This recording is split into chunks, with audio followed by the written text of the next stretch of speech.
Okay, good morning, everybody.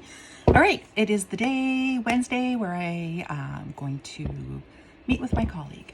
I'm very excited because we're also becoming friends. So I had to close the low battery notification, so that's why I did that. But yeah, making friends as an adult is not always the easiest thing, right? And making friends with colleagues is usually what I've been doing, except that the work that I've been doing has been, for the last 10 or so years, has been different from the work I was doing for the previous 10 or so years. And that work was different from the previous 10 or so years. So basically, I have always kind of made friends that are around me by being friendly and also genuinely interested and open to other people when I'm not in retreat mode. Right now I'm in retreat mode, so I am interested in other people, but at a more theoretical and abstract level. I generally like people, but making the commitment to a friendship and allowing it to unfold naturally is still something that is wild, right? It could go in any direction. It could go really well for a while and then fizzle out. Like a lot of my friendships just tend to fizzle out. Yeah, which is unfortunate. It's difficult for me to keep the conversation going back and forth, to keep the interactions going back and forth, to be reciprocal. I find that really hard. And I also am very embarrassed by my mental health flare-ups, which, yeah, they happen. They happen all the time, actually.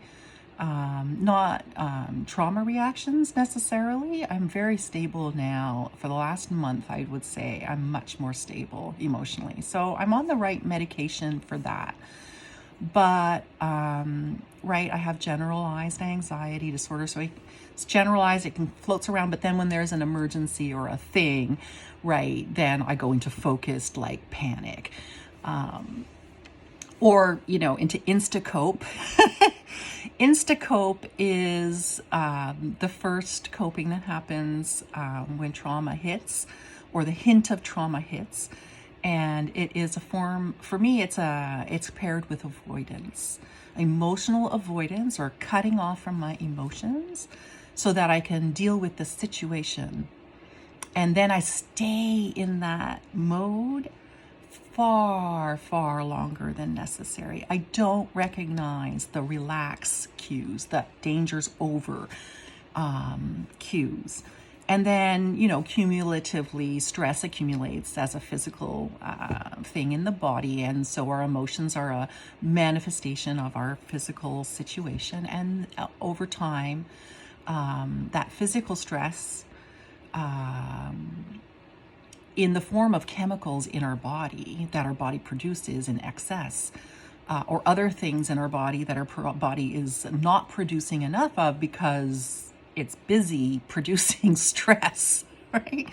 Breaking that stress cycle sooner is, a good thing to know how to do. So I'm working on it.